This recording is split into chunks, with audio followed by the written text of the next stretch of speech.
வணக்கம். அனைவருக்கும் இனிய தீபாவளி நல்வாழ்த்துக்கள்.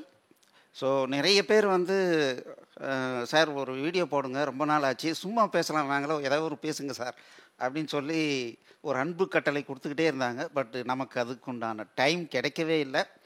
So thanks to artificial intelligence. So இப்போ ஆர்டிஃபிஷியல் இன்டெலிஜென்ஸை நம்மளுடைய சாஃப்ட்வேர் டெவலப்மெண்ட்டில் நம்ம யூஸ் பண்ணி நிறைய ரிசர்ச் பண்ணி நம்ம டீம்லாம் ட்ரெயின் பண்ணியிருக்கோம். ஸோ இதன் மூலமாக நமக்கு நிறைய இப்போ வந்து டைம் வந்து கிடைச்சிருக்கு. ஸோ இனிமேல் ரெகுலராக நம்ம வீடியோ போடுறதுக்கு கண்டிப்பாக முயற்சி செய்வோம். வாங்க இன்றைக்கி என்ன பார்க்குறோம் அப்படிங்கிறத பார்க்கலாம். சும்மா பேசலாம் வாங்க அப்படிங்கிற ஒரு விஷயத்தில் வாழ பழகு அப்படிங்கிற டைட்டிலை இன்றைக்கி பார்க்க போகிறோம். வணக்கம், நான் உங்கள் தட்சிணாமூர்த்தி என்கின்ற அகத்திய சித்தம். சார் வாழ பழகு சார், எங்களுக்கு என்ன வாழவா தெரியாது, என்ன சார் டைட்டிலே வித்தியாசமாக இருக்குது அப்படின்னு ஒரு கேள்வி. இந்த பதிவு ஏன் முக்கியமானது, வாழ பழகுன்றது அவ்வளோ பெரிய பதிவா அப்படின்றது மிகப்பெரிய ஒரு கேள்வியாக நமக்கு வரப்போகுது. ஸோ நம்ம எப்போவுமே இன்னைக்கு ஒரு விஷயத்தை மட்டும் நம்ம யோசிக்கக்கூடாது. ஒரு மனிதன் என்ன யோசிக்கணும் அப்படின்னா, எதிர்காலத்தையும் கணக்கெடுத்து அதற்கு தகுந்த மாதிரி தன்னை வடிவமைச்சிக்கணும். அப்படி இல்லை அப்படின்னா சடனான ஒரு மிகப்பெரிய ஒரு சேலஞ்சை நம்ம ஃபேஸ் பண்ணுற மாதிரி இருக்கும். ஸோ அப்படி இல்லாமல் நம்ம எல்லாவற்றிற்கும் தயாராகணும் அப்படிங்கிறது தான் இந்த வாழ பழகு. அதுதான் இந்த பதிவு மிக மிக முக்கியமானதாக ஆகுது. ஏன்னா நம்ம நல்லா இருக்கும்போது நிறைய பேர் என்ன பண்ணுறோம் அப்படின்னா எதிர்காலத்தை பற்றி யோசிக்கிறதே இல்லை. நல்லா புரிஞ்சுக்கணும். திட்டமிடல் அப்படின்னு வந்துருச்சுன்னா என்னுடைய பாஸ்ட் என்னென்ன தப்பு பண்ணேன், அதுலேருந்து நான் என்ன பாடம் கற்றுக்கிட்டேன் அப்படின்னு நான் எடுக்கணும். என்னுடைய ஃப்யூச்சர் எப்படி இருக்கும், என் கண் முன்னால் நான் இளைஞராக பார்த்தவங்கலாம் இன்றைக்கி எப்படி இருக்காங்க, அப்போ அதே மாதிரி தான் நானும் வருவேன். அப்படிங்கும்போது அதுக்கு என்னை தயார்படுத்திக்கிறது எப்படி அப்படிங்கிறதையெல்லாம் நம்ம கண்டிப்பாக கவனித்து திட்டமிடணும். அதற்கு தகுந்த மாதிரி ஒன்ஸ் திட்டமிட்டு நம்மளுடைய லைஃப் ஸ்டைலை அமைச்சிக்கிட்டோம் அப்படின்னா அதுக்கப்புறம் எப்போவுமே நம்ம ப்ரெசண்ட்டில் வாழணும். சரி, வளர்ந்து செல்லும் மக்கள் தொகை. ஸோ மக்கள் தொகை வளர்ந்தா என்ன சார், நான் தனி மனிதன் தானே அப்படின்னு இருக்கலாம். ஸோ மக்கள் தொகை வளர வளர கண்டிப்பாக ஒரு காம்படிஷன் உருவாகும். ஒவ்வொரு மனிதனும் அவன் நினைத்ததை சாதிக்கணும்னு நினைப்பான். அப்போ என்ன ஆகும், ஒருத்தனுக்கு அடுத்தவனுக்கு வருதா இல்லையான்னு கூட நமக்கு தெரியாது, ஆனால் அவனதையும் சேர்த்து நம்ம எடுத்து பயன்படுத்துகிற மாதிரி ஆகிடும். ஸோ அப்போ வளர்ந்து செல்லும் மக்கள் தொகை அப்படிங்கிறது மனிதன் வாழ்வதற்கே ஒரு பெரிய கஷ்டமான ஒரு சூழ்நிலையை உருவாக்கக்கூடிய ஒரு நிலைமையை உருவாக்குறதுக்கு வாய்ப்பாக இருக்குது. அடுத்தது பார்த்திங்கன்னா விஞ்ஞான வளர்ச்சி, அதனால் ஏற்படும் செலவுகள். விஞ்ஞானம் வளர்ந்துக்கிட்டே போகுது சார், நம்ம ரொம்ப பெருமையாக சொல்லலாம். உண்மையாலுமே ஒவ்வொரு விஷயமும் எப்படி நடக்குது, இன்னும் எப்படி சிம்பிளிஃபை ஆகுது அப்படின்றத கண் முன்னால் பார்க்கின்ற போது எப்படி இருக்குது அப்படின்னா ரொம்ப பெருமையாக இருக்குது. ஒரு மனிதன் பாரா எப்படியெல்லாம் எவ்வளோ பெரிய விஷயத்தை ஈஸியாக சாதிச்சுக்கிட்டு இருக்கான் அப்படின்னு நம்ம நினைக்கும் போது ரொம்ப ரொம்ப பெருமையாக இருக்கும். ஆனால் என்ன அப்படின்னா அது பொதுமக்களுக்கு பயன்பாட்டிற்கு வரும்போது ஒவ்வொரு விஞ்ஞான வளர்ச்சியும் மனிதன் கண்டிப்பாக செலவு பண்ண வேண்டிய அவசியம் ஏற்படுகிறது. ஒரு மொபைல்னு எடுத்துக்கிறோம்.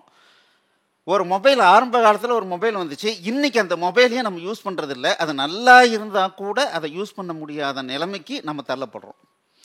ஸோ இன்றைக்கி இருக்கிற மொபைல்னு ஒரு 5 வருஷம் கழித்து யூஸ் பண்ண முடியுமா அப்படின்னா டெக்னாலஜி மாறும்போது இல்லைங்க, நீங்கள் கொஞ்சம் மாற்றிக்கிட்டால் தான் அந்த புது டெக்னாலஜியில் நம்ம யூஸ் பண்ண முடியும். அப்படிங்கும்போது நம்ம சாப்பிட்றோமோ இல்லையோ, நல்ல ட்ரெஸ் போடுறோமோ இல்லையோ, விஞ்ஞான வளர்ச்சிக்கு நாமளும் பங்களிப்பாக நம்ம பணத்தை நிறைய செலவு பண்ண வேண்டி வருது. ஸோ அப்போது பணம் கண்டிப்பாக எனக்கு நிறைய வேணும் அப்படின்ற ஒரு ஃபோர்சிபிளான ஒரு கட்டாயம் வந்து நம்ம ஒவ்வொரு மனிதனுக்கும் ஏற்படுது. ஸோ இதனால் வாழ்வதுன்றது கஷ்டமான சூழ்நிலையாக உருவாகக்கூடிய வாய்ப்புகள் இருக்குது. அடுத்தது மனதின் வேகமும் அதனால் ஏற்படும் மன உளைச்சலும். எனக்கு கார் வேணும்னு ஒரு ஆசைங்க, ஆனால் அது உடனே நடந்துருமா அப்படின்னா கண்டிப்பாக அதுக்கு ஒரு டைம் எடுக்கும். ஆனால் அந்த டைம் எடுக்குதில்ல, அது எப்படி இருக்கும் அப்படின்னா மிகப்பெரிய மன உளைச்சலை கொடுக்கும். நான் இன்றைக்கி உழைக்கிறேன், நாளைக்கு கண்டிப்பாக ரிசல்ட் வரும் அப்படின்னு தெரிஞ்சால் அப்போ நான் ஹாப்பியாக இருப்பேன். ஆனால் நான் உழைச்சிட்டு இருக்கேன், எப்போ ரிசல்ட் வரும்னு தெரியல, அது வந்தால் தான் நான் என்ன நினைக்கிறனோ அது நடக்கும். அப்படிங்கும்போது என்ன ஆகுது அப்படின்னா மன உளைச்சல் அதிகமாகும். ஸோ இங்கே பணம் வச்சிருக்கிறவங்க இல்லை அப்படிங்கிறது வித்தியாசம் கிடையாது. ஒவ்வொரு மனிதனும் எதை அடையணும்னு நினைக்கிறானோ அதுதான் வித்தியாசம். பணம் அதிகமாக வச்சிருக்கிறேன், அதை விட அதிகமான ஒரு விஷயத்தை அடையணும், ஈஸியாக அடையணும் அப்படின்னு அவன் நினைக்கிறான். அப்போது ஒவ்வொரு மனிதனுக்கும் இங்கே என்ன இருக்குதுன்னா மன கஷ்டம்ன்றது கண்டிப்பாக வந்துடுது. அவன் நினைக்கிறதோ இல்லை அவனை சுற்றி இருப்பவர்கள் என்ன பண்ணணும்னு நினைக்கிறோமோ அது அவங்க செய்கிறது இல்லை. ஸோ இந்த மாதிரி பல விஷயங்களில் மன அழுத்தம் அப்படிங்கிறது இப்போது வர ஆரம்பிச்சிடுச்சு. அப்போது நம்ம நல்லா இருக்கும்போது வாழ்க்கை அப்படிங்கிறதே என்னன்னு தெரியாது, நம்ம நல்லா வாழ்ந்துட்டு இருக்கோமா அப்படிங்கிறதும் தெரியாது. அதெல்லாம் எப்போ தெரியும்னா ஒரு விஷயம் நம்மை விட்டு இழந்து போகும்போதும் ஐயோ அன்னைக்கே நல்லா இருந்த போல இருக்கே, எனக்கு தெரியாமல் போச்சே அப்படின்ற மாதிரியான சூழ்நிலை நமக்கு வருது. ஸோ அதனால் இந்த வாழ பழகு அப்படிங்கிறது என்னென்ன மனிதன் சேலஞ்சிங் இருக்கும், நம்ம எப்படி நம்மளை தயார்படுத்திக்கணும் அப்படிங்கிறது தான் இந்த வாழ பழகு. ஸோ நமக்கு நல்லா தெரியுது வாழ்க்கை மிகவும் சிரமமானதாகவும் சிக்கலாகவும் ஆகிவிட்டது. ஏன்? Technology update. ஒரே ஒரு டெக்னாலஜி வருது, அந்த டெக்னாலஜி வந்து ஒரு ப்ராக்டிஸ் ஆகி ஒரு வருஷம் ஆன உடனே அந்த டெக்னாலஜியை பேஸ் பண்ணி யாரெல்லாம் வேலை பண்ணிட்டு இருந்தாங்களோ அவங்களுக்கு எல்லாம் ஒரே நல்ல வேலை போகுது. ஃபார் எக்ஸாம்பிள் இப்போ ஏஐ தொழில்நுட்பம் வந்து இந்த பிபிஓன்ற கான்செப்டில் எங்கெல்லாம் வேலை நடந்துக்கிட்டு இருக்குதோ அதெல்லாம் இன்னும் 10 வருஷத்தில் பார்த்தீங்கன்னா பிபிஓவில் மனிதர்கள் வேலை செய்வது மிக மிக மிக கம்மியாயிடும். அது எல்லாத்தையும் இந்த ஏஐ தொழில்நுட்பம் பண்ணும். அப்போது ஏற்கனவே வேலை பண்ணிட்டு இருந்தான், இப்போ அவருக்கு அதை தவிர வேறு எதுவும் தெரியாது. அப்போ அவருடைய வாழ்க்கை என்ன ஆகும்? நாளைக்கு குடும்பத்தில் இருக்கிறவங்களுக்கு எப்படி சாப்பாடு போடுறது, அவங்களுக்கு ஸ்கூலினுடைய ஃபீஸ் எப்படி கட்டுறது, வாங்கின இஎம்ஐ எப்படி கட்டுறது அப்படிங்கிறது பெரிய கேள்வியாக வரும்போது தான் அந்த பாதிப்பில் இருக்கிறவங்களுக்கு தான் தெரியும் வாழ்க்கை எவ்வளோ சிரமமானது, ஒவ்வொரு நாளும் எப்படி கடந்து போகிறது அப்படிங்கிறது எவ்வளோ சிரமமானதுன்றது அவங்களுக்கு தான் தெரியும். அப்போ டெக்னாலஜி, ஒரே ஒரு டெக்னாலஜி வாழ்க்கையை புரட்டி போட்டுரும். நான் இன்றைக்கி நல்லா இருக்கேன், எனக்கு என்ன, நான் இதை பற்றி கவலைப்பட தேவையில்லை அப்படின்னு நம்ம இருக்க முடியாது. அப்போது டெக்னாலஜி தகுந்த மாதிரி நம்மளை அப்டேட் பண்ணிக்கிட்டே இருக்கணும். நம்ம ஔவையார் சொன்ன மாதிரி ஓதாமல் ஒரு நாளும் இருக்க வேண்டாம். ஸோ இன்றைக்கி என்ன டெக்னாலஜி வருதோ அதை கற்றுக்கணும், அப்டேட் பண்ணிக்கணும், போயிட்டே இருக்கணும். நான் இல்லைங்க எனக்கு பழசே போதும்னு நினச்சிங்கன்னா தூக்கி வெளியே போட்டுருவாங்க, அதுக்கப்புறம் உள்ளே வர்றது ரொம்ப சிரமமாக போயிடும். ஒருத்தர் நல்லா பிஸ்னஸ் பண்ணிகிட்டு இருக்கார் சார், எங்கேயோ பிரச்சனை ஆகி போச்சு. ஒரு கடன் வாங்கின இடத்துல திருப்பி கொடுக்க முடியல, வட்டி அதிகமாகிடுச்சு. இல்லை ஒரு சப்ளையரை நம்பி பொருளை கொடுத்தேன், அவர் வந்து பணம் கொடுக்கல அப்படிங்கும்போது அப்போ என்ன ஆச்சு? அப்போது பிஸ்னஸ் ஃபெயில்யூர் ஆகுது. அப்போ பிஸ்னஸ் ஃபெயில்யூர் ஆணுச்சு அப்படின்னா நேற்று வரைக்கும் நல்லா இருந்த நாமோ நாளைக்கு சிரமத்தை ஃபேஸ் பண்ண ஆரம்பிச்சிருவோம். அப்போ எப்படி வாழ்கிறது? Many possibilities for the accidents. So இன்றைக்கி நம்மளை சுற்றி விஞ்ஞான வளர்ச்சி பிரம்மாண்டமாக வளர்ந்து நிற்குது. ஆனால் அதுவே என்னவா ஆகுது அப்படின்னா நிறைய ஆக்சிடெண்ட் ஆகிறதுக்கு உண்டான வாய்ப்புகள் அதிகமாகிடுச்சு. அந்த காலத்தில் நம்ம தாத்தா பாட்டிங்கெலாம் பார்த்திங்கன்னா ஒரு ஓலைக்குடிச்சியில் இருந்தாங்க. ரெண்டே பிரச்சனை தான், மழை வந்ததுன்னா உள்ளே தண்ணி விழுவும், இல்லை சுவர் இடிஞ்சு விழுந்துடும். ரெண்டாவது நெருப்பு, இந்த நைட்டில் வந்து லாந்தர் விளக்கு பற்ற வைப்பாங்க, அது கீழே விழுந்து நெருப்பு பிடிக்கும். இது ரெண்டு தான் மிகப்பெரிய டேஞ்சரஸ்னஸாக இருக்கும். ஆனால் இன்றைக்கி அதிவேகமான காரு, பைக்கு, இந்த மாதிரி நிறைய விஷயங்கள் வந்துருச்சு. ஆக்சிடெண்ட்னா ரோட்டில் ஆகிறது மட்டும்தான் ஆக்சிடெண்ட்டுன்னு இல்லை, நம்ம பாத்ரூமில் வலிக்கி விட்டு விழுந்தாலும் அதுவும் ஒரு ஆக்சிடெண்ட்டு தான். ஸோ அப்போது அந்த மாதிரி பாசிபிலிட்டிஸ் பார்த்திங்கன்னா இன்றைக்கி ஒரு பஸ்ஸில் போகிறான், ஒரு சொகுசான பஸ்ஸு, அதிகமான செலவு பண்ணி பஸ்ஸில் போகிறான், நடு ராத்திரியில் போகும்போது நெருப்பு பிடிச்சிக்குது, எந்த டோரும் ஓப்பன் பண்ண முடியல, எல்லாமே எலக்ட்ரிக்கல் கண்ட்ரோலு. நெருப்பு பிடிச்ச உடனே ஒயர்லாம் எரிஞ்ச உடனே எலக்ட்ரிக்கல் சிஸ்டம் டோட்டலாக பிளாக் ஆகிடுச்சு. இப்போ உள்ளே இருக்கிறவங்க வெளியவே வர முடியாத சூழ்நிலை. ஸோ இந்த மாதிரி நம்ம டெக்னாலஜி வளருது, அதுக்கு ஈக்குவலண்ட்டாக ஆக்சிடெண்ட் பாசிபிலிட்டிஸ் அதிகமாகுது. அப்போ அந்த மாதிரி ஒரு ஆக்சிடெண்ட்டில் நான் ஒருத்தன் மாட்டிக்கிட்டேன் சார், என் கால் வலிக்குது, தலை வலிக்குது, என் வந்து தாங்க முடியாத வேதனையாக இருக்குது, கேன்சர் வந்துருச்சு. ஸோ இப்போ இந்த மாதிரி வந்துருச்சுன்னா என்ன நம்ம பண்ணுவோம்? அதுதான் வாழப்பழகு. அடுத்தது நம்ம ஏற்கனவே பார்த்த மாதிரி ஹைலி காம்படிட்டிவ் வேர்ல்டு. ஒவ்வொருத்தனும் கார் வாங்கணும்னு நினைக்கிறான். அந்த கார் வாங்கணும்னா கீழே இருக்கிறவனை தள்ளி விட்டால் தான் மேலே வர முடியும்னு நினைக்கிறான். அப்போது ஒருத்தன் இன்னொருத்தனை அழித்து மேலே வரணும்னு நினைக்கிறான். அவனும் வளரணும், நானும் வளரணும் அப்படின்ற எண்ணமெல்லாம் போய் நான் முதல்ல வளரணும், நான் நினைக்கிறத சாதிக்கணும். நான் பாருடா, நான் வாங்கணும்னு நினச்சேன், பாரு வாங்கி காமிச்சிட்டேன், எல்லாரும் பாருங்க அப்படின்னு ப்ரூவ் பண்ணும் அப்படின்னு ஒவ்வொருத்தனும் முண்டி அடிச்சுட்டு ஓடுறதுல அடுத்தவனுக்கு பசிக்குமா பசிக்காதா, அவன் பிள்ளை குட்டிங்களாம் ஃபீஸ் கட்டணுமா கட்டக்கூடாதா, எதுவுமே நமக்கு அக்கறை இல்லாமல் போகுது. அப்போ என்ன ஆகும்? வாழ்க்கைங்கிறது ரொம்ப சிரமமாக இருக்குது. இன்றைக்கே அந்த மாதிரி லட்சக்கணக்கான குடும்பங்கள் ஃபேஸ் பண்ணிகிட்டு இருக்காங்க. ஏன்னா நம்ம எப்போவுமே டிவியை பார்க்குறோம், டிவியில் எல்லாமே நல்ல விஷயங்களாக தெரியுது. அப்போது உலகமே நல்லா இருக்குதுன்னு நம்ம நினைக்கிறோம். ஆனால் இந்த மாதிரி கஷ்டப்பட்டுக்கிட்டு இருக்கிற மிகப்பெரிய விஷயங்கள்லாம் நம்மளை பின்னால் நடந்துக்கிட்டு தான் இருக்குது. அந்த நிலைமைக்கு நமக்கும் வர்றதுக்கு ரொம்ப நாளாகாது. அப்படி வந்துச்சினால் நான் எப்படி அந்த விஷயத்தை ஃபேஸ் பண்ண போகிறேன் அப்படிங்கிறது தான் வாழப்பழகு. ஸோ வாழ்க்கை வாழப்பழகுன்னு சொல்கிறோம். வாழ்க்கை அப்படின்றத முதல்ல நம்ம என்ன பண்ணோம்னா மரணத்தோட நம்ம தெரிஞ்சுக்கணும். வாழ்க்கையின் எதிர்துருவம் என்னென்னா மரணம். மரணம்னு ஒன்று இருந்தால் அது பிறவின்னு ஒன்று இருக்கும், பிறவின்னு ஒன்று இருக்குன்னா அது கண்டிப்பாக மரணம்னு ஒன்று இருக்கும். இருக்கிறதுலே மிகப்பெரிய ஒரு எண்ட் பாயிண்ட் எதுவாக இருக்கும்? மரணம் தான். அப்போ மரணத்தை பற்றி நம்ம தெரிஞ்சுக்கிட்டால் மட்டும்தான் வாழ்க்கையை சந்தோஷமாக வாழ முடியும். அப்போது மரணம்னா என்ன? மிக விரைவான மரணம் தற்கொலை.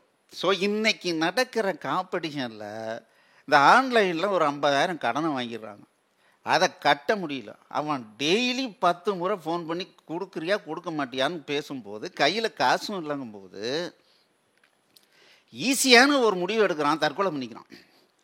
இல்லை ஆன்லைன் ரம்மி விளையாண்டேன், கடனெல்லாம் வாங்கி விளையாண்டேன், ஆனால் இப்போ திருப்பி கொடுக்கவே முடியாதுன்னு நல்லா தெரியுது, விடியறதுக்குள்ளார தற்கொலை பண்ணிக்கிறான்.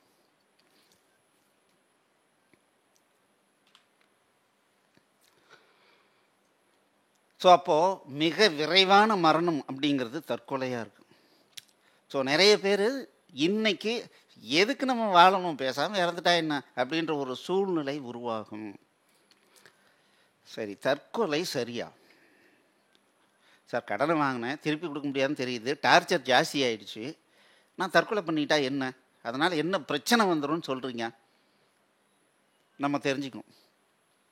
ஸோ முதல்ல தற்கொலையின் விளைவுகள் என்ன அப்படின்றத நம்ம தெரிஞ்சுக்கணும். சரி, முதல்ல தெரிஞ்சுக்கிறதுக்கு முன்னாடி ஒரு சின்ன விஷயத்தை நம்ம புரிஞ்சுக்கணும். என்ன அப்படின்னா, ஒவ்வொரு மனிதனும் அவன் இறந்ததற்கு பின்னால் கண்டிப்பாக இன்னொரு இடத்துல பிறந்தே ஆகணும். அவன் பிறப்பான். மறு பிறவி அப்படிங்கிறது ஒன்று உண்டு. சார் நான் அதை நம்பலை சார். நான் என்ன சொல்கிறேன்னா, நீங்கள் நம்புங்க, நம்பாமல் போங்க, அது உங்கள் இஷ்டம்.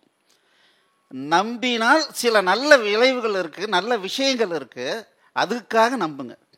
சரி, இப்போது நீங்கள் நம்புங்க, நான் இந்த உடம்புல இருந்து நான் வந்து எஸ்கேப் ஆனாலும் இன்னொரு உடம்புல கண்டிப்பாக போய் என்ட்ராயே ஆகணும் அப்படின்னு வச்சுக்கோங்களேன், அதுதான் உண்மைன்னு வச்சுக்கோங்க.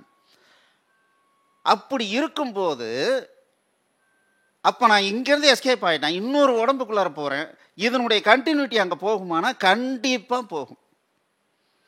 நான் இங்கே வந்து கடனை வாங்கிக்கிட்டேன், கடனை கட்ட முடியல, நான் இன்னொரு உடம்புக்குள்ளே போயிட்டேன், அப்போ புது உடம்பு வந்துருச்சு, புது இடம் வந்துருச்சு, எனக்கு என்ன பிரச்சனை அப்படின்னா, இது நீ கடனை வாங்கினீங்கன்னா எதை திருப்பி கொடுக்கணுமோ அது நீ எங்கே போனாலும் வரும். மனிதனை பொறுத்த வரைக்கும் தான் உடல் மாறுது, அவனுக்கு வித்தியாசம். ஆனால் இந்த இயற்கையினுடைய அந்த அமைப்பு எப்படி இருக்குதுன்னா, உன்னை தொடர்ந்து பின்னால் வந்துக்கிட்டே இருக்கும். ஒரு நூல் உன்னை தொடர்ந்து பின்னாடி வந்துக்கிட்டே இருக்கும். அப்போது தற்கொலை ஒரு முடிவு அல்ல. சரி, முதல் பாயிண்ட், ரெண்டாவது பாயிண்ட் என்ன அப்படின்னா, தற்கொலை செஞ்சுக்கிற ஒவ்வொருத்தருக்கும் அந்த கடைசி நொடியில் என்ன நடக்கும் அப்படின்னா, ஐயோ நான் தப்பு பண்ணிட்டனோ அந்த ஒரு ஃபீல் வராமல் ஒருத்தன் இறக்கவே மாட்டான். அந்த கடைசி டைமில் ஒருத்தன் விஷம் குடிச்சு செத்தாலும் சரி, தூக்கு மாட்டிட்டு செத்தாலும் சரி, இல்லை துப்பாக்கி எடுத்து சுட்டுக்கிட்டு செத்தாலும் சரி, அந்த கடைசி நேரத்தில் ஒரு வைப்பு அவனுக்குள்ளார மாற்றும். இந்த வைப்பு என்ன பண்ணுன்னா, அடுத்த பிறவியினுடைய உடலை அது தீர்மானிக்கும். அப்பா அம்மா மட்டும் ஒரு உடலை தீர்மானிக்க முடியாது. அந்த கடைசி நேரத்து நெகட்டிவ் வைப் என்ன பண்ணா, அந்த புது உடலை முழுமையாக வளர விடாது. கற்பனை பண்ணி பாருங்க, நீங்கள் புது உடம்புக்கு போகிறீங்க, ஆனால் அங்கே கண்ணு சரியாக வளரல, கை சரியாக வளரல, கால் சரியாக வளரல. இந்த மாதிரி ஒரு வயிற்றுக்குள்ளார, அம்மானுடைய வயிற்றுக்குள்ளார வளரும் போதே பிரச்சனையோடு வளருதுன்னு வச்சுக்கோங்களேன். அப்படிப்பட்ட குழந்தைக்கு இந்த உலகம் எவ்வளவு பிரச்சனைன்னு யோசிச்சு பாருங்க. நல்லா இருக்கிறவனே இங்கே நடக்கிற காம்படிஷனில் ஜெயிக்கிறது சிரமமாக இருக்குது. அப்போது அந்த மாதிரியான ஒரு குழந்தை, அப்போ அந்த மாதிரி நான் எஸ்கேப் ஆக ட்ரை பண்ணி அப்படி ஒரு உடல் நிலை எனக்கு உருவாயிடுச்சு அப்படின்னா, அப்போது அது இப்போ ஏற்படுற கஷ்டத்தை விட அது 2 மடங்கு கஷ்டமாக இருக்கும். ஸோ முதல்ல கண்டிப்பாக நம்ம மறுபிறவி எடுத்தே ஆகணும். ரெண்டாவது, அந்த கடைசி நேர நெகட்டிவ் வைப் நம்மளுடைய பாடி டெவலப்மெண்ட்டை நிச்சயமான ஒரு எஃபெக்டை கண்டிப்பாக கொடுக்கும்.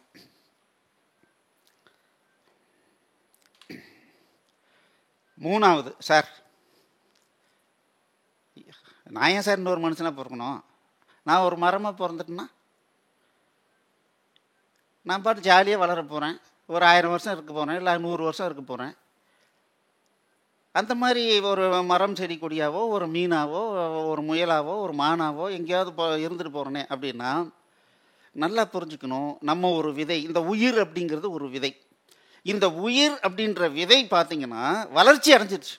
மனிதன், அதாவது புல் பூண்டுலேருந்து மரம் செடி கொடியிலேருந்து எல்லாத்தையும் பார்த்து வளர்ச்சி அடைஞ்சி நம்ம இப்போ எண்டு ஸ்டேஜில் இருக்கோம். அப்போ எண்டு ஸ்டேஜில் இருக்கிற ஒரு உயிர் இன்னொரு மனித உடலை தான் எடுக்க முடியுமே தவிர, மரம் செடி கொடியாக ஜாலியாக இருக்கிற மாதிரி ஒரு உயிரினமாக வர முடியுமானா நிச்சயமாக வர முடியாது.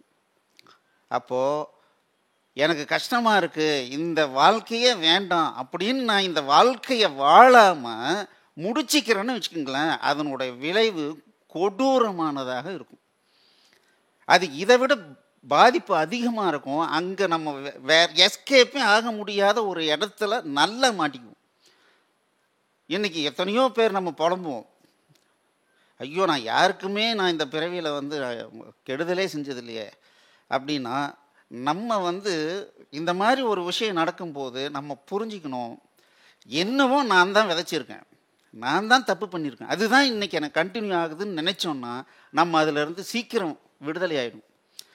நம்ம தூக்கி அடுத்தவன் மேலே பாரத்தை போடுறோம், கடவுள் மேலே பாரத்தை போடுறோம், இல்லை நான் இப்படி இருக்கிறதுக்கு எங்கள் அப்பா அம்மா காரணம் அப்படின்னு அவங்க மேலே பாரத்தை போடுறோம். இந்த மாதிரிலாம் நம்ம தூக்கி போட நம்ம இதிலிருந்து விடுதலை ஆக முடியாது. அப்போ விடுதலை ஆகணும்னா என்ன பண்ணணும்? அனுபவம் பண்ணணும். நான் இன்னைக்கு இருக்கிற நிலைமைக்கு நான் தான் முழுக்க காரணம் அப்படிங்கிறத தெளிவாக புரிஞ்சுக்கணும். ஸோ இது தெரிஞ்சதுன்னா நீங்களே முடிவு பண்ணிக்கங்க, தற்கொலை சரியா தப்பா அப்படின்னு. அடுத்தது 4வதாக ஒரு விஷயம். என்ன விஷயம் அப்படின்னு பார்த்தீங்கன்னா, ஒரு பூச்செடி இருக்குது சார். பூச்செடியிலேருந்து அந்த பூவிலேருந்து நறுமணம் வந்துக்கிட்டு இருக்கு. காலையிலேருந்து சாயந்தரம் வரைக்கும் வருது. சாயந்தரம் ஆக ஆக அந்த பூ என்ன ஆகுதுன்னா வாடி உதிர்ந்து கீழே போகுது. ஆனால் அந்த பூ வாடி உதிர்ந்து கீழே விழுந்தாலும் அதுலேருந்து வெளியே வந்த அந்த நறுமணம் இருக்குல்ல, அந்த நறுமணம் என்ன பண்ணும்?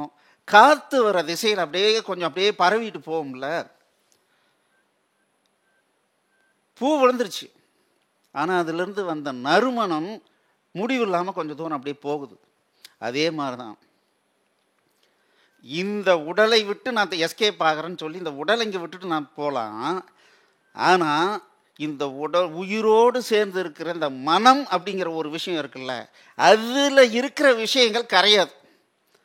அது இந்த உயிர் எங்கெல்லாம் போகுதோ அங்கெல்லாம் போகும். எப்படி காற்று இருக்கிற திசையில் இந்த நறுமணம் போகுதோ அந்த மாதிரி இந்த உயிருக்குள்ள இருக்கிற அந்த மனம் அப்படிங்கிறது உன் கூடயே வரும். இப்போ என்னென்ன நீ அனுபவிச்சுட்டு இருக்கியோ அதே அனுபவம் அடுத்த பிறவியிலையும் நடக்கும். அது தொடர்ந்து வந்துக்கிட்டே இருக்கும். அந்த மன உளைச்சல் அப்படிங்கிறது போகாது. 4 விஷயங்கள் இருக்கு. இந்த 4 விஷயத்தையும் நல்லா புரிஞ்சுக்கிட்டோம் அப்படின்னா வாழ்க்கை எப்படி இருந்தாலும் வாழ்ந்து பார்க்கணும் அப்படின்ற ஒரு எண்ணம் கண்டிப்பாக வரும். எப்படி வாழணும் அதுதான் வாழப்பழகு. ஸோ தற்கொலை எண்ணம் ஏன் வருகிறது? முதல் காரணம், என் மனசு ஒன்று ஆசைப்பட்டுருச்சு, ஆனால் கண்ணு கட்டின தூரம் பார்த்தீங்கன்னா அதை அச்சீவ் பண்ணுறதுக்கு உண்டான வாய்ப்பே தெரியல. என் கூட இருக்கிற முட்டாளுங்கள்லாம் வளர்ந்துட்டானுங்க, ஜெயிச்சுட்டானுங்க. ஆனால் என்னால் ஜெயிக்க முடியல. நான் அவங்கள விட நல்ல திறமைசாலி, புத்திசாலி, ஆனால் நான் ஜெயிக்க முடியல. அப்படிங்கும்போது மன அழுத்தம் உண்டாகுது. இல்லை, இந்த மாதிரி கடனை வாங்கிட்டேன், கட்டவே முடியாதுன்னு நல்லா தெரியுது. அப்போ என்ன பண்ணுறது? அவன் வேற தொந்தரவு பண்ணுறான். அப்போ என்ன ஆகுது?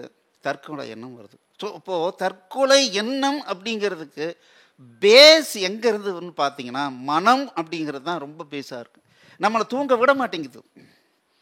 கண்ணை மூடி படுத்தா நாளைக்கு என்ன நடக்க போகுதுன்ற ஒரு ஃபியர்னஸ் நமக்கு வருது. அப்போ ஆட்டோமேட்டிக்காக என்ன ஆகுது?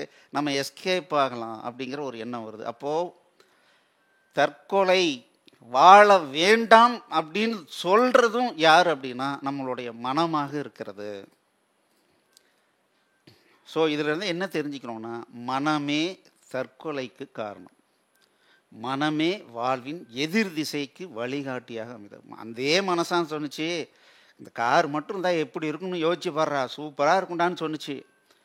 காரெல்லாம் கடனை வாங்கி கட்ட முடியாமல் போய் அவன் தொந்தரவு பண்ணும்போது அதே மனசு என்ன சொல்லுதுன்னா, எதுக்குடா இந்த உடம்பு, விட்டுட்டு போயிட்டோம்னா நமக்கு பிரச்சனையே இல்லையே, எவனோ என்னவோ போட்டிட்டு போட்டோம் அப்படின்னு சொல்கிறதும் அதே மனம்தான்.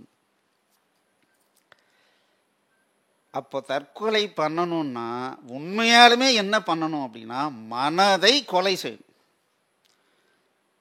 ஏன்னா இந்த மனம் என்ன பண்ணும், இந்த உடம்பை விட்டு உயிர் வெளியே போகும்போது இந்த மனசுங்கிறதும் உன் கூடவே தான் ட்ராவல் பண்ண போகுது. அப்போ அதை கூட எடுத்துகிட்டு போனீங்கன்னா எங்கே போனாலும் இன்றைக்கி இருக்கிற அதே பிரச்சனை தான். அப்போது நான் இந்த உடம்பை விட்டு போகிறதுக்கு முன்னாடி என் மனசுன்னு என்னை படாத பாடுபட்டுக்கிட்டு இருக்குல்ல, அதை நான் இங்கேயே விட்டுட்டு போகணுன்னு நான் முடிவு பண்ணுங்க. அதுதான் வாழ்வு. அந்த எண்ணத்தை நீங்கள் கொண்டு வந்துட்டீங்கன்னா வாழ்க்கை சூப்பராகிடும். அதுதான் எப்படி சார்? இதுதானே பிரச்சனை. மனதை கொலை செய்யலாமா சார்? மனசுங்கிறத கொலை செய்ய முடியாது. அதை கொலை செஞ்சிட்டோம்னா நம்ம மனிதனாகவே இருக்க முடியாது. ஏன்னா அது அவ்வளவு ஒரு நுட்பமான ஒரு மிக பிரம்மாண்டமான கம்ப்யூட்டர் சிஸ்டம் கடவுள் நமக்கு ஃப்ரீயாக கொடுத்துருக்கிறாரு. அதை கழட்டி வச்சிட்டோம்னா நம்ம ஒன்றுமே இல்லை. அதுதான் நம்மளை ஒவ்வொரு நேரத்துலையும் காப்பாற்றுது. அப்போ கொலை செய்யவும் கூடாது, நானும் தற்கொலை பண்ணிக்கூடாது, மனசையும் கொலை செய்யக்கூடாது. அப்போ என்ன தான் சார் செய்ய சொல்கிறீங்க அப்படின்னா மனதை நிறுத்து. இந்த மனதை நிறுத்துங்கிறதுக்கு ஒரு சின்ன ஸ்டோரி இருக்குது. ஆரம்ப காலத்தில் இந்த லைட்டெல்லாம் கண்டுபிடிச்ச டைமில் ஒரு விஞ்ஞானியினுடைய வீட்டுக்கு அவருடைய நண்பர் கிராமத்துலேருந்து வராரு. கிராமத்துலலாம் லாந்தர் விளக்கு தான் இருக்குது. அவங்க வேணும்னா அப்படியே லிஃப்ட் பண்ணி உஃப்னு ஊதுவாங்க, அமைஞ்சு போயிடும். விஞ்ஞானியினுடைய வீட்டுக்கு வராரு, ஜெகஜோதியாக இருக்குது, லைட்டு வெளிச்சம் அப்படியே பயங்கரமாக இருக்குது. நண்பரை ரொம்ப நல்லா கவனிச்சிக்கிறாரு. சரிப்பா நீ இந்த ரூமில் தங்கிக்க அப்படின்னு சொல்லிட்டு அந்த ரூமில் நைட்டு படுக்க சொல்லிவிட்டு அவர் ரூமுக்கு போய் தூங்கிட்டார். இவருக்கு இந்த லைட்டு வெளிச்சம் நார்மலாக லாந்தர் வெளிச்சம் பார்த்திங்கன்னா ரொம்ப கம்மியாக இருக்கும். ஆனால் நான் லைட் வெளிச்சம் பார்த்திங்கன்னா 60 வாட்ஸ் அப்படின்னா 30 வாட்ஸு 40 வாட்ஸ் அப்படின்னா அதனுடைய வெளிச்சம் ஜாஸ்தி.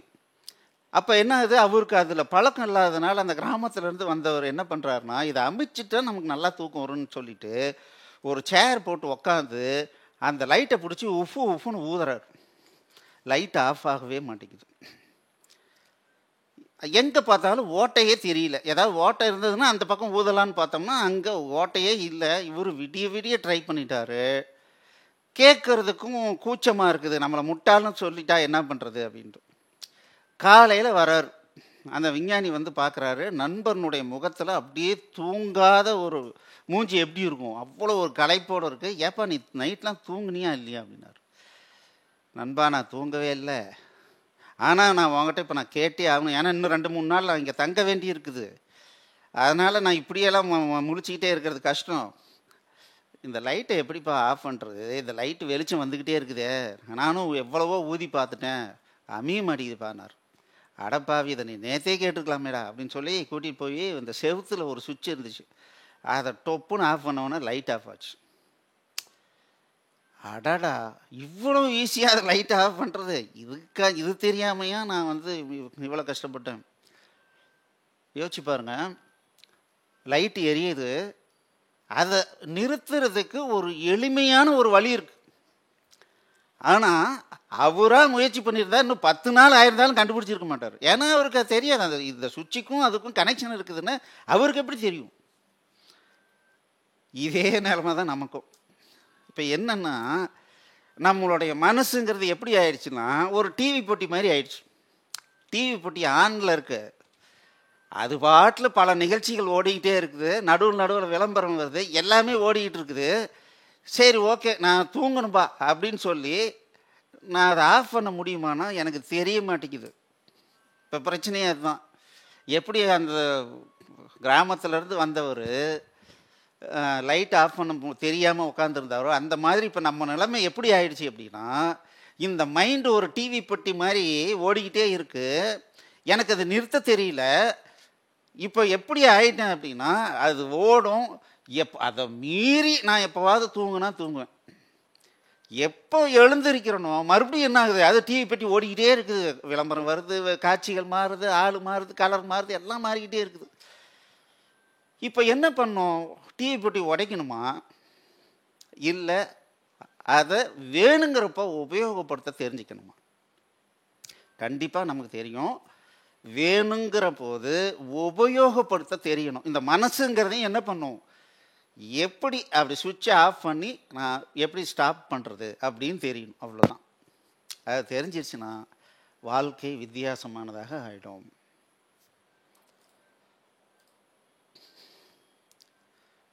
மனதை நிறுத்தினால், சுவிட்ச் ஆஃப் பண்ணினா நீ முதலாக வாழ்வை அனுபவம் செய்வாய்.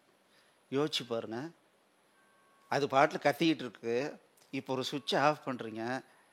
இப்போ நம்ம டிவியவே ஆஃப் பண்ணிங்கன்னா ஏங்கப்பா இவ்வளோ அமைதியாக இருக்கிறதே நல்லா இருக்குதுப்பா அப்படின்ற ஒரு ஃபீல் ஒவ்வொருத்தரும் அனுபவிச்சிருப்போம். என்ன இறைச்சலாக இருந்துச்சு இவ்வளோ நேரம் அப்படின்னு. அந்த மாதிரி நம்ம மைண்டு ஓடிக்கிட்டே இருக்க, அது அப்படியே ஒரு செகண்ட் அப்படி நின்றுச்சுன்னா, எதுவும் சிந்திக்காமல் அப்படியே நின்றுச்சுன்னா எப்படி இருக்குன்னு யோசிச்சு பாருங்க. இது நடக்குது எப்போ நடக்குதுன்னா, நம்ம தெரியாத ஒரு ஊருக்கு புதுசாக போகும்போது பார்த்திங்கன்னா நம்ம மைண்ட் ஆஃப் ஆயிடும். ஏன்னா அங்கே இருக்கிற ஒவ்வொரு விஷயங்களும் புதுமையானது, ஏற்கனவே எனக்கு தெரியாதது. அப்போ என்ன ஆகுனா அந்த மைண்டு ஆஃப் ஆகிடும். அதனால தான் பார்த்தீங்கன்னா, யார் ஒரு நண்பர்களோடு சேர்ந்து ஒரு புது இடத்துக்கு நம்ம போய் பிரயாணம் பண்ணிட்டு வந்தோம்னா புத்துணர்ச்சியாக ஃபீல் பண்ணுறோம். ஏன்னா மனசு ஸ்டாப் ஆயிடுச்சு. அப்போது மனதை நிறுத்தினால் நீ முதலாக வாழ்வை அனுபவம் செய்வாய்.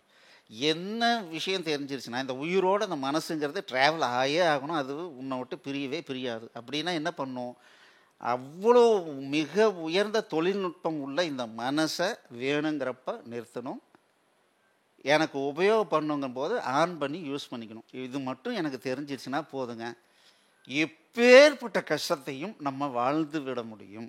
அதான் வாழப்பழகும். சரி, நான் என்ன தான் சார் பண்ணணும், சுவிட்சுங்கிறீங்களே, அந்த சுவிட்சு என்ன அப்படின்னா, மூச்சை கவனி. உன்னிடம் இருக்கின்ற நீயே செய்யாத தன்னால் நடக்கக்கூடிய ஒரு விஷயம் அப்படின்னா இதய துடிப்பு ஒன்று. ஆனால் அது நமக்கு கவனிக்கிறது ரொம்ப சிரமம், அவ்வளவு டெலிகேட்டாக நம்ம இல்லை. அதனால் இதய துடிப்பு நமக்கு தெரிய மாட்டேங்குது. எப்போவாவது எவனாவது கடங்காரன் துரத்தினானா அப்போ இதயம் இருக்கிறது நமக்கு தெரியுது, டப்புன்னு அடிக்குது. ஆனால் மூச்சுங்கிறத நம்ம கவனிக்க முடியும். ஏன்னா நம்ம விரும்புகிறோமோ இல்லையோ, மூச்சுங்கிறது தன்னால் நடக்குது. அப்போ மூச்சை கவனிக்கணும். மூச்சை கவனிச்சா ஆட்டோமேட்டிக்காக என்ன ஆகும்னா, மனதிற்கும் உனக்கும் ஒரு தூரம் உண்டாகும், மனம் அமைதியாகும். சிம்பிள். சுவிட்ச் ஆஃப் பண்ணுறது எப்படிங்க? மனசை எப்படி சுவிட்ச் ஆஃப் பண்ணுறது அப்படின்னா, மூச்சை கவனி. மூச்சை கவனிக்கிறதுனா என்ன? நீங்கள் காலங்காத்தால் எப்போவாவது ஒரு முறை இளநீ குடிக்கிறீங்கன்னு வச்சுக்கோங்க, இல்லை பழைய நீர் தண்ணி குடிக்கிறீங்கன்னு வச்சுங்களேன், அப்போது ஒரு ஃபீல் உண்டாகும். எப்படின்னா, அந்த சில்னஸ் பார்த்திங்கன்னா தொண்டையை கடந்து அப்படியே நெஞ்சு பகுதியில் அப்படியே ட்ராவல் பண்ணுறது தெரியும். அப்படியே வயிற்றுக்குள்ளார போய் அப்படியே ஒரு சில்னஸ் பரவுறது நம்ம உணர முடியும், இல்லைங்களா? அதே மாதிரி மூச்சை நீங்கள் கவனிக்க கவனிக்க மூச்சில் பிராணவாயு மட்டும் உள்ளே போகலைங்க, அதையும் தாண்டி ஒரு விஷயம் உள்ளே போயிட்டு வெளியே வருது. அது என்ன ஆகும்னா, சரியாக அந்த தொப்புள் பகுதி இருக்குல்ல, அது வரைக்கும் ட்ராவல் ஆகிறத நீங்கள் உணர முடியும். நீங்கள் மூச்சை கவனிக்கிறதா மூக்கை மட்டும் ஆரம்பத்தில் கவனிப்பீங்க. ஆனால் கவனிக்கிற போது தான் தெரியும், இந்த மூச்சு ரொம்ப உள்ளே போயிட்டு வெளியே வர மாதிரி, ரொம்ப கஷ்டப்பட்டு மூச்சு வாங்கி வெளியே விடுற மாதிரி நமக்கு ஒரு ஃபீல் உருவாகும். அப்போ அதை தொடர்ந்து கவனிச்சுக்கிட்டே இருந்தோம்னா தெரியும், அந்த மூச்சு சும்மா மூக்குக்குள்ளார பூந்துட்டு வெளியே வரல, மூக்குக்குள்ளார பூந்து அப்படியே போய் தொண்டை வழியாக உள்ளே போய் அப்படியே அடி வயிறு வரைக்கும் போய் ரீச் ஆகி ஒரு ஸ்டேஜில் ரிவர்ஸ் ஆகி அப்படியே மேலே வரும். ஸோ இதை பார்க்கும்போது ஆட்டோமேட்டிக்காக அந்த மைண்ட் அப்படிங்கிறது என்ன புரிஞ்சிக்கும் அப்படின்னா, இப்போது இவருக்கு நம்மளுடைய உதவி தேவையில்லை, நம்ம அமைதியாக இருக்கணும் அப்படின்னு அதுக்கு ஒரு சுவிட்ச் ஆஃப். அதுதான் சுவிட்ச் ஆஃப். அது சுவிட்ச் ஆஃப் ஆயிடுச்சு அப்படின்னா ஆட்டோமேட்டிக்காக லைஃப் எப்படி தெரியுமா இருக்கும்? எனக்கு இது வேணும் அது வேணும், இது என்னை துரத்துறது யார்? இந்த மனசு தான் என்னை துரத்துது. என் உடம்பு என்ன பண்ணுது? பசிக்கும் போது எதையாவது உள்ளே போடுறான்னு மட்டும்தான் கேட்கும். மூச்சு காற்று அதுவாக வருது. தண்ணி வேணும்னா தண்ணி கேட்கும், அவ்வளோதான். கார் வேணும்னு கேட்காது. நான் சொந்த வீடு வச்சுருந்தா தான் நான் என்னை எல்லோரும் மதிப்பாங்கன்னு சொல்கிறது யார்? மனசு தான் சொல்லுது. அவன் 50 கிலோமீட்டர் வேகத்தில் போகிறான், நான் 70 கிலோமீட்டர் வேகத்தில் போகணும்னு சொல்கிறது யார்? மனசு தான். அந்த மனமே அமைதி ஆயிடுச்சுன்னா நீ ஓ ஸ்பீடில் நீ போகலாம். நீ என்ன வருமானம் வருதோ அதில் பிளான் பண்ணி நீ வாழ்க்கையை வாழலாம், அமைதியாகலாம், சந்தோஷமாக இருக்கலாம். இப்படி தான் நம்ம முன்னோர்கள்லாம் வாழ்ந்தாங்க. உலகத்தில் எங்கேயோ எப்படியோ தெரியாது, நம்ம தமிழ்நாட்டில் பொறுத்த வரைக்கும் நிறைய கோயில்கள் உருவாக்குனாங்க. அந்த கோயிலெலாம் நீங்கள் பார்த்தீங்க அப்படின்னா, காசை வாங்கிட்டு ஒருத்தன் வேலை பண்ணான்னா அவ்வளவு நுட்பமாக அவ்வளோ வேலைப்பாடுகள் பண்ணியிருக்க முடியாது. அவனுடைய மைண்டு எதை பற்றியும் சிந்திக்காமல் அந்த சிலையாகவே அவனே மாறினா மட்டும்தான் அவ்வளவு தொழில்நுட்பமாக நுண்ணிய சின்ன சின்ன சேஞ்செல்லாம் கூட அவங்க உருவாக்கியிருக்காங்கன்னா அந்த அளவுக்கு அவனுடைய மைண்டு அமைதியாக இருந்தது. அவன் காசு இருந்தால் தான் நான் வாழ முடியும் அப்படின்னு அவன் நினைக்கவே இல்லை. அவன் எதுவுமே இல்லைனாலும் வாழ முடியும், அப்படித்தான் இந்த உடல் படைக்கப்பட்டிருக்குதுன்னு அன்னைக்கு உணர்ந்துருந்தான். அப்போது எனக்கு குறைந்தபட்ச செலவில் என்னால் சாப்பிட முடியுது அப்படின்னா அப்படியே என்னால் ஒரு வாழ்க்கையை வாழ முடியும் அப்படின்றத அவங்க உணர்ந்திருந்தாங்க. ஸோ நமக்கும் வாழ்க்கையில் மிகப்பெரிய பிரச்சனைகள்லாம் வரும், தாங்க முடியாத வேதனைகள் வரும், எல்லாமே நடக்கும். அந்த மாதிரி நேரத்தில் சார் என்ன சார் பண்ணோம்? மூச்சை கவனி. ஏன்னா இந்த மூச்சை உள்ள ஃபஸ்ட்டு மூச்சு கொடுத்ததும் அவன்தான், கடைசி மூச்சு எடுக்கிறவனும் அவன்தான். அப்போ மூச்சை கவனிச்சின்னா அவன் விரும்பும் போது மூச்சை நிறுத்த போகிறான், அது நல்லா தெரியுது. எனக்கு கேன்சரே வந்துருச்சு, பெயின் தாங்க முடியல, அப்போவும் அந்த மூச்சை கவனிச்சிங்கன்னா என்ன ஆகும் அப்படின்னா, இந்த உடம்புக்கும் உண்மையான நீ உயிர் அப்படிங்கிறதுக்கும் சொல்கிறோம்ல, அதுக்கும் ஒரு சின்ன கேப் விழுவும். கேப் விழுந்த உடனே இந்த உடம்பில் நடக்கிற வலியே நமக்கு தெரியாது. நல்லா யோசிச்சு பாருங்கள், ஒரே ஒரு ஊசி போடுறான், கொஞ்ச நேரத்துக்கு வலி தெரியல, அப்போ ஏதோ நடக்குது இல்லை? அந்த விஷயம் என்ன நடக்கும்னா இந்த மூச்சை கவனிக்கும் போது தன்னால் நடக்கும், எந்த ஒரு ஊசியும் இல்லாமல் நடக்கும். அப்போ என்ன ஆகும்? இந்த உடலுக்கும் உயிருக்கும் ஒரு சின்ன கேப் உண்டாகும் போது இந்த உடலில் நடக்கிற மிகப்பெரிய விஷயங்கள் நம்மளை பாதிக்கப்படாமல் இருக்கும்.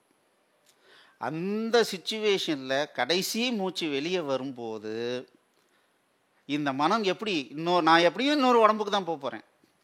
அப்போ என்னாகும், இந்த உயிரோடு சேர்ந்து இந்த மனம் எப்படி என்கிட்ட வரும், ஒரு நல்ல வேலைக்காரனாக என்னை தொடர்ந்து வரும்.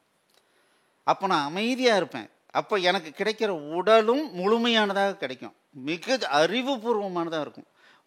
பெரிய ஓட்டமாக நான் இருக்க மாட்டேன், எனக்கு இவ்வளோ வேணும் அவ்வளோ வேணும் நான் ஓடிட்டு இருக்க மாட்டேன். அப்போது அடுத்த பிறவிங்கிறது எப்படி இருக்கும் அப்படின்னா ரொம்ப அமைதியானதாக இருக்கும், சந்தோஷமானதாக இருக்கும். அப்படிப்பட்ட வீட்டில் தான் நீ பிறப்பன்னு சொல்கிறான். பகவத்கீதையில் ஒரு விஷயம் சொல்கிறாங்க, என்ன அப்படின்னா, கடவுளை நோக்கி நீ எத்தனை அடி வைக்கிறியோ இந்த பிறவியில் நீ கடவுளை அடையாமல் கூட போகலாம், உண்மைன்னா என்னன்னு தெரியாமல் கூட போகலாம். ஆனால் நீ எத்தனை அடி வச்சியோ அத்தனை அடி உனக்கு கணக்கு இருக்குது. அடுத்த பிறவியில் அத்தனை அடி நீ கடக்க தேவையில்ல, அதுக்கு அடுத்த அடியிலேருந்து நீ நடந்து போவ அப்படின்னு சொல்கிறான். அது முழுக்க முழுக்க முழுக்க உண்மை, என்னுடைய அனுபவத்திலிருந்து சொல்கிறேன். ஸோ அதனால் மூச்சை கவனிங்க.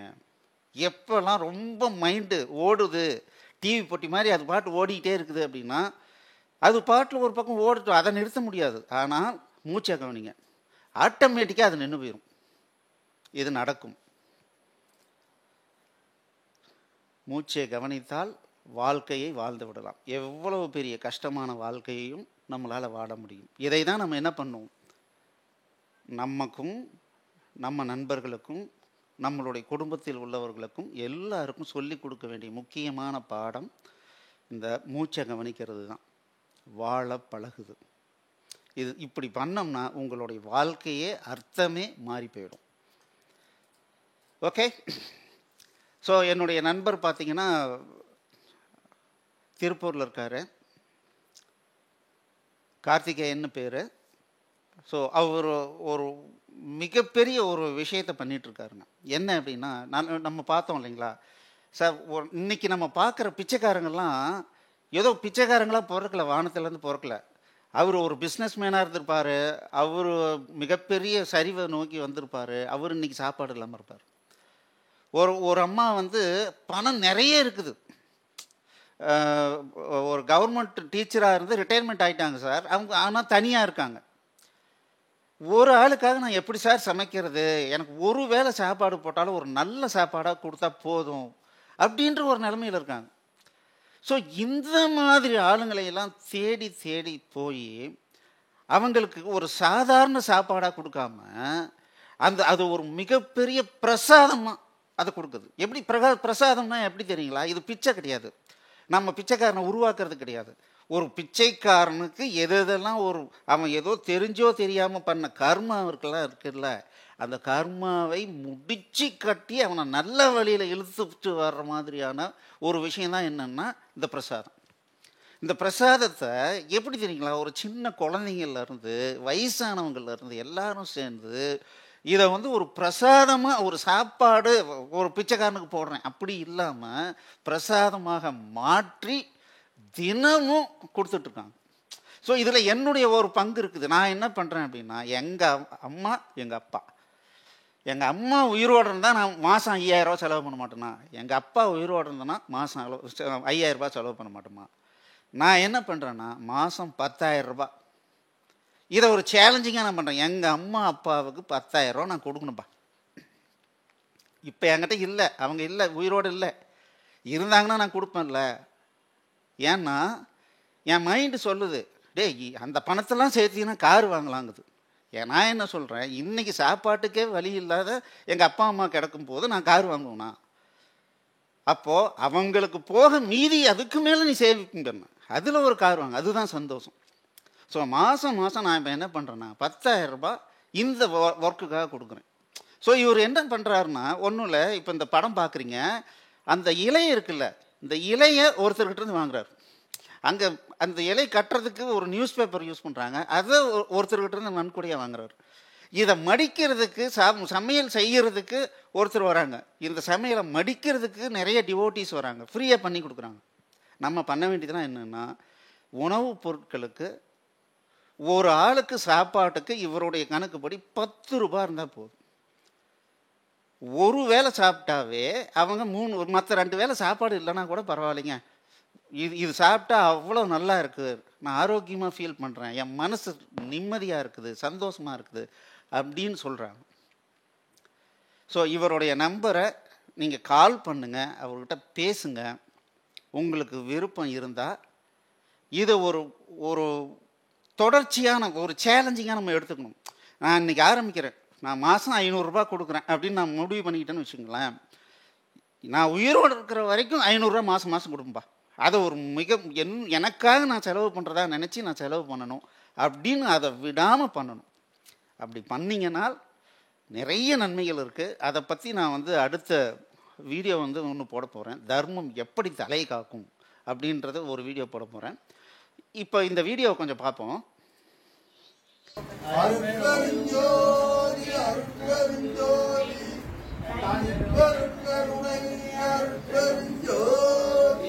அருட்பெருஞ்சோதி அருட்பெருஞ்சோதி தனிப்பெரும் கருணை அருட்பெருஞ்சோதி கல்வன் கடியன் கழுது என்று இவன் என்னாதே என் வல்லல் வர வர வந்தொழிந்தான் என் மனத்தே உள்ளத்து உறுதியர் ஒன்று ஒளியா வண்ணமெல்லாம் தெல்லும் கடலுக்கே சென்று ஊதாய் கோத்தூம்பி அருட்பெரும் ஜோதி அருட்பெரும் ஜோதி தனிப்பெரும் கருணை அருட்பெரும் ஜோதி. ஸோ இந்த பாட்டை பாடுறவர் என்னுடைய நண்பர் கார்த்திகேயன். நமக்கு ஒரு விஷயம் புரிஞ்சுக்கணுங்க, எப்போவுமே யார் இல்லையோ, இப்போ வள்ளலாரே இருக்காருன்னு வச்சுங்களேன், வள்ளலார் அவர் இறந்து போயிட்டார், அவருக்கு எப்படியோ ஒரு உயர்ந்த ஒரு ஏதோ ஒரு மெத்தடில் அவர் இந்த உடலை விட்டு போயிட்டாருன்னு வச்சுங்களேன், அவரை நான் உணர்ந்துக்கிறத விட என் கூட ஒரு உசுரோட ஒருத்தன் வாழ்ந்துக்கிட்டு இருக்கான்ல, அவனை நான் உணர்ந்துக்கிறது ரொம்ப கஷ்டம். ஏன்னா அவனை ஒரு சாதாரண மனிதனாக நம்ம ஈஸியாக பார்த்துருவோம்.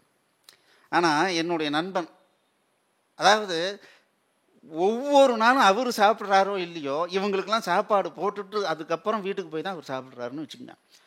இது இந்த மாதிரி ஒரு எண்ணம் எல்லாருக்கும் வராது. ஸோ அந்த எண்ணம் வருதுனாவே அவர் என் கூட வாழ்கிற ஒரு வள்ளலாரை நான் பார்க்கணும், நான் உணர்ந்துக்கணும். அவன் இல்லாதப்போ அவன் அப்படிங்க இப்படிங்க அவன் சாதாரண ஆளில் இப்படிலாம் பேசுகிறதுல அர்த்தமே கிடையாது. சும்மா இல்லாத நமக்கு நல்லா தெரியும், கிருஷ்ணன் வரமாட்டார், இயேசு கிறிஸ்து வரமாட்டார், முருகர் வரமாட்டார், எல்லாம் தெரியும். ஆனால் நான் ஒரு கேடை மாதிரி உபயோகப்படுத்திக்கிட்டு இருக்கேன். எதுக்கு பாரு, எனக்கு பின்னால் கிருஷ்ணர் இருக்கார், எனக்கு பின்னால் இயேசு கிறிஸ்து இருக்காங்க, எனக்கு ஏதாவது பிரச்சனைனா அவர் நிற்பாங்க அப்படின்னு சும்மா ஒரு கேடையமாக வச்சுக்கிட்டு இருக்கோம். ஆனால் உண்மையாலுமே வாழுகின்ற போதே நம் கூட இருக்கின்ற ஒரு உன்னதமான மனிதனை நம்ம உணர்ந்து அவனுடைய நோக்கத்தை உணர்ந்து அவன் கூட நம்ம ட்ராவல் பண்ணோன்னா அதை விட ஒரு மிகப்பெரிய பேர் எதுவுமே கிடையாது. ஸோ அதனால் இந்த ஒரு தீபாவளி நாட்களை ஒரு நல்ல ஒரு விஷயமாக நம்ம ஸ்டார்ட் பண்ணுவோம். என்னுடைய நண்பர் கார்த்திகேயனுக்கு இந்த நம்பருக்கு ஃபோன் பண்ணுங்கள், அவர்கிட்ட நீங்கள் என்ன கேள்வியெல்லாம் கேட்கணுமோ கேள்வி கேளுங்க. உங்களுக்கு பிடிச்சிருந்தால் மாதம் குறைஞ்சபட்சம் ஒரு 500 ரூபா, இல்லை சார் என்னால் நிறைய கொடுக்க முடியும் அப்படின்னா, இப்போ நான் 10,000 ரூபாய் கொடுக்குறேன், அந்த மாதிரி உங்களால் எவ்வளோ கொடுக்க முடியுமோ கொடுங்க. ஆனால் அதை மாதம் மாதம் கண்டிப்பாக கொடுக்கணும்.